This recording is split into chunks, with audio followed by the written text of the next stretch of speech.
इस खबर के प्रायोजक हैं एसके एजेंसीज बुरहानपुर। भीषण गर्मी में पाएं राहत, अपने घर लाए देश के सबसे भरोसेमंद ब्रांड वोल्टास के एसी, फ्रिज, कूलर और वॉशिंग मशीन। आसान किस्तों में करें भुगतान। अधिक जानकारी के लिए एजेंसी पर संपर्क करें।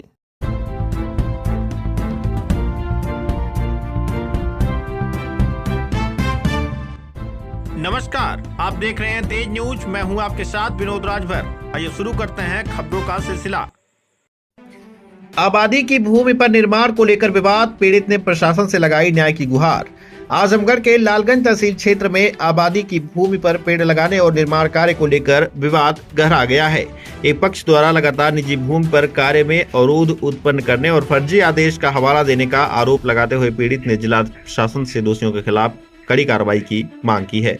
मिली जानकारी के मुताबिक मामला लालगंज तहसील क्षेत्र के ग्राम कररौत का है, जहां अशोक कुमार सिंह पुत्र आनंद सिंह ने अपनी आबादी भूखंड संख्या 40 पर 11 जुलाई को एक पेड़ लगाने का प्रयास किया। तभी विपक्षी विजय कुमार सिंह पुत्र विजयकांत सिंह ने न केवल कार्य में बाधा पहुंचाई बल्कि डायल 112 की पुलिस को मौके पर बुला लिया।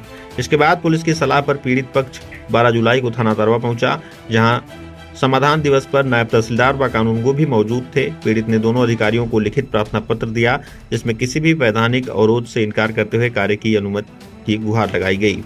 हालांकि इसके बावजूद विपक्षी पक्ष एक कथित आदेश का हवाला दिया जो 11 जुलाई 2025 का बताया गया और जिसे मोबाइल पर दिखाया गया।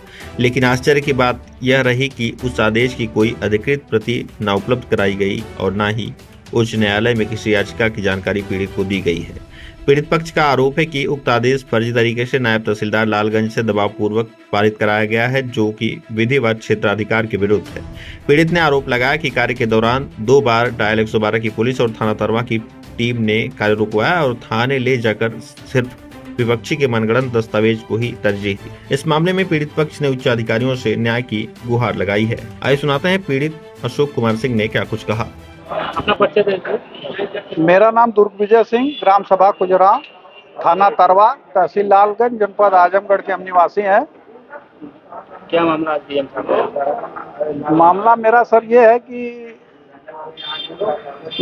कुछ दिन पूर्व जो है हम लोगों के यहाँ घरौनी का कार्य हुआ तो जिसमें आबादी है तो उसमें घरौनी में मेरा नाम चढ़ा है। तो घरौनी में जब मेरा नाम चढ़ा है 2023 में और उसकी कॉपी मेरे पास है, तो उसको उस घरौनी पे जो है हम अपना काम करने जा रहे थे, अपना शौचालय बनवा रहे थे। तो हमारे ही ग्राम सभा के विपक्षी विजय कुमार सिंह सन ऑफ विजयकांत सिंह आके उसको रोक दिए। तो हमने कहा किस आधार पे आप रोक रहे हैं? तो उन्होंने कहा कि यह मेरा है। मैंने कहा कि आपका है तो आप कोई प्रूफ लाइए। तो वो कोई प्रूफ नहीं दे पाए, तो मैं अपना काम करवाया। तो उन्होंने 112 बुला लिया, 112 नंबर पुलिस बुला लिया। 112 नंबर पुलिस आई तो उन्होंने हम लोगों को थाने पे बुलाया 12 तारीख को, सेकेंड सैटरडे को, दिन शनिवार को हम लोगों को थाने पे बुलाया, दोनों पक्षों को। तो हम लोग शनिवार को 12 तारीख को तो थाने पे गए, थाना दिवस भी था। तो हम लोग जब थाने पे गए तो हम लोग बैठे रहे करीब 11 बजे से 2 बजे तक।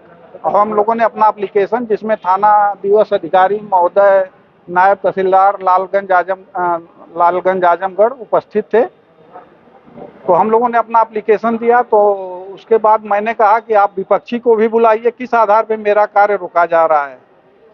तो तरवा थाने के नायब और कुछ सिपाही मिलकर उनका नंबर लगाए विपक्षी का, विजय कुमार सिंह का, लेकिन उन्होंने नंबर रिसीव नहीं किया, न वो मौके पे थाने पे आए।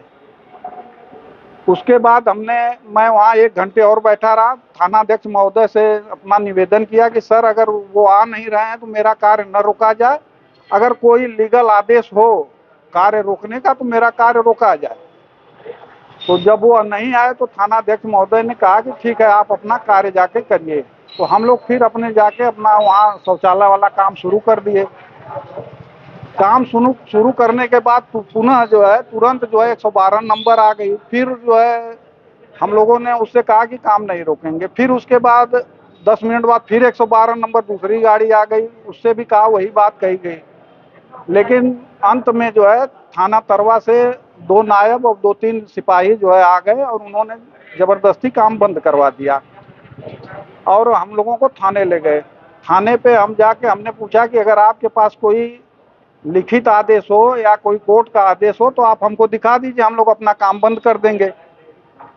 तो उन्होंने नायब साहब ने हमको मोबाइल पर एक आदेश दिखाया जो कि माननीय उच्च न्यायालय इलाहाबाद से संबंधित था, जिसमें हमारे विपक्षी ने उस मुकदमा किया था और उस पे नायब तहसीलदार साहब का आदेश था कि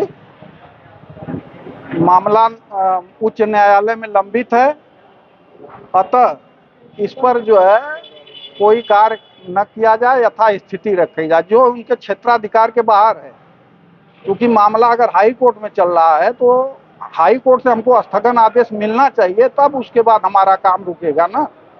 और नायब साहब के ये क्षेत्र के बाहर है, फिर भी अगर उन्होंने दे दिया है तो जब हमने उसका अवलोकन किया, निकलवा के प्रिंट निकलवा के उनके आदेश का, तो वो आदेश 11 तारीख को शुक्रवार को किए थे, लेकिन जो एप्लीकेशन पड़ा है उस पर 12/7/2025 का है।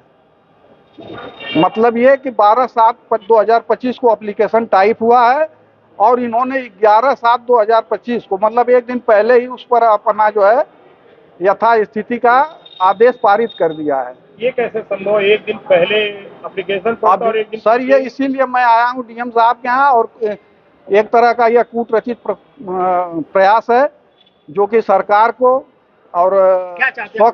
हम लोग यही चाहते हैं कि हम लोगों को न्याय मिल जाए। जो है योगी जी के शासन में जो भी यह कार्य चल रहा है तो स्वच्छ और हर तरह से जो है समाज सुरक्षित रहे, जो है हम लोगों को परेशान न किया जाएगा, हम लोगों को कार्य न रोका जाए। कोई अगर आदेश होता है, कोर्ट का आदेश होता है, कोई माननीय उच्चाधिकारी का आदेश मिलता है कार्य रोकने का, तो हम लोग उससे सहमत हैं। तो मौके पे यथास्थिति कायम, मौके पे नायब साहब के द्वारा यथास्थिति कायम है, इसलिए हम लोग काम रोके हैं। हम लोग तहसील पे भी गए थे, हम लोग डीएम साहब के यहाँ भी आए हैं। खाली 2 लाइन नायब